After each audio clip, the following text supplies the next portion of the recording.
Hi guys, welcome back to my YouTube channel. Assalamualaikum warahmatullahi wabarakatuh. Iya, salah. Oh, langsung aja ya. Assalamualaikum warahmatullahi wabarakatuh. Hi guys, welcome back to my YouTube channel. I'm Denis Tsabita, and in this video I will tell you about the semiotic analysis of the architectural of the Ikoma Wind Mosque. First of all, I want to tell you a little about the Ikoma Wind Bandung Mosque. This Ikoma Mosque has been around since 1968, which was previously called the Algana Mosque.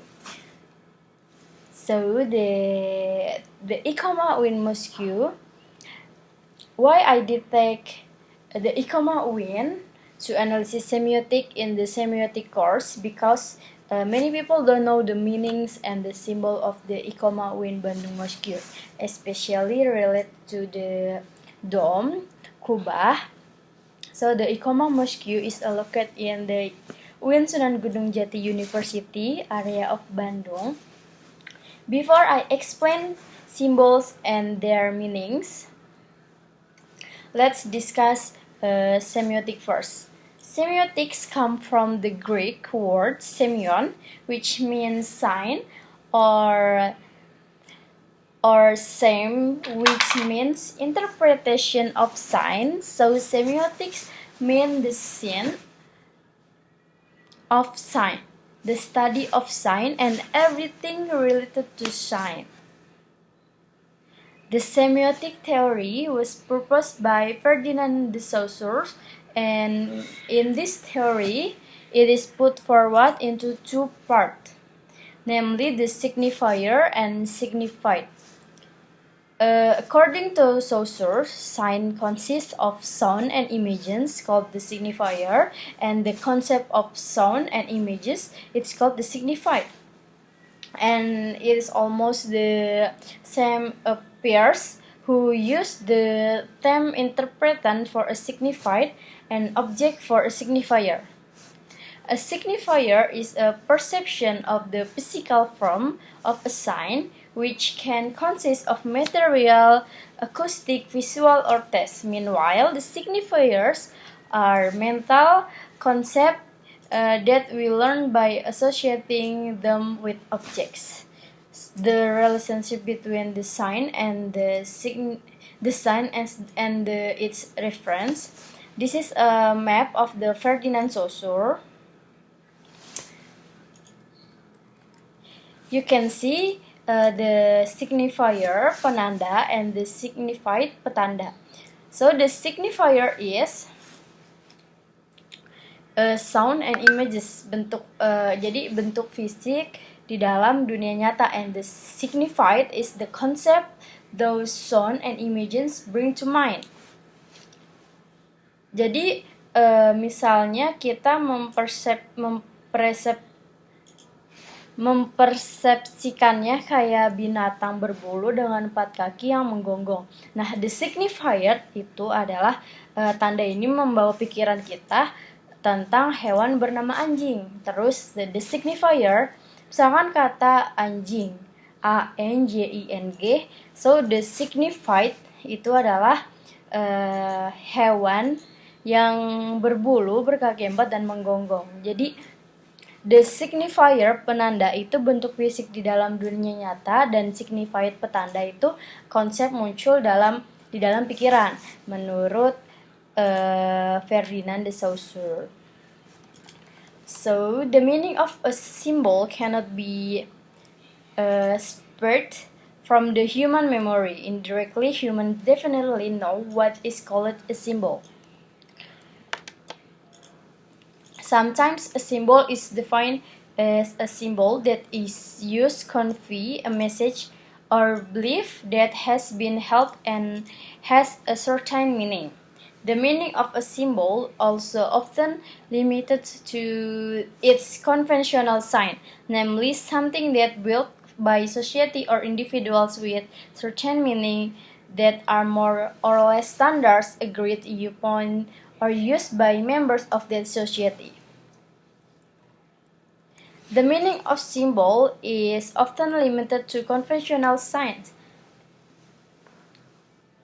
namely, something constructed by society or individuals with a certain meaning that is more or less standard agreed. Meanwhile, in the history of thought, the term symbol has two very different meanings. In religious thought and practice, symbol can be considered as a visible image and transcendent reality in a system of logical and scientific thought. Meanwhile, in everyday life, humans often talk about a symbol as well as in human life. It is impossible not to try with the result of the culture. But every day, people see people using a sometimes destroying culture because culture is the result of human creation as a member of society. The position of symbol in culture and the position of symbol in human action are a symbol as a one of the course of culture and a symbol as one of the elements of human action. Here, what I read about the architecture, Sumario says that it's part of human culture which related to various aspects of life, including the art of spatial engineering or spatial planning, geography, and history. There are several limitations and understanding regarding architecture depending on how you look at it. In terms of art, architecture is the art of building, including the shape and decoration. So, mosque architecture is an art created because by each individual to use their own imagination and knowledge in planning mosque building. So, the first analysis in Ikoma Mosque is dome mosque, Kubah Masjid. If you look at the sign, the indicate this is a mosque. There are two domes. The one is the small and the large.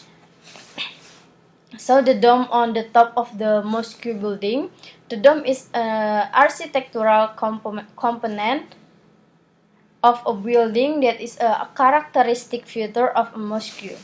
Beautiful and majestic impression can be seen from a dome mosque. The dome of the Ikoma Mosque is not the usual semi-circular shape. Why?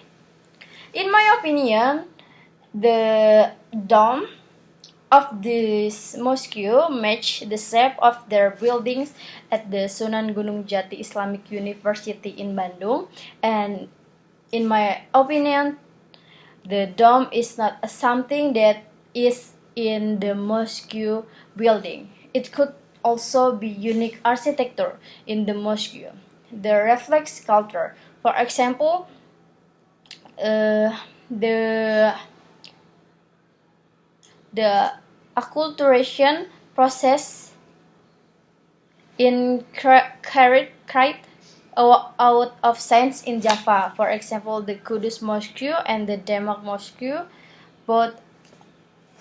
both mosques have an architectural design that may be slightly different from the mosque in general.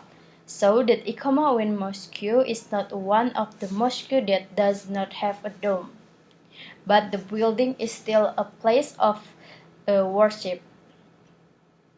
So I am interested in researching the introduction of semiotic symbol as on the dome of the Ikoma Mosque, which a mosque located within the campus area, and what I said earlier, it's why its shape it's not like a domes in general, which are semicircular, because this architecture is a combination of modern buildings in the surroundings and symbols related to religion.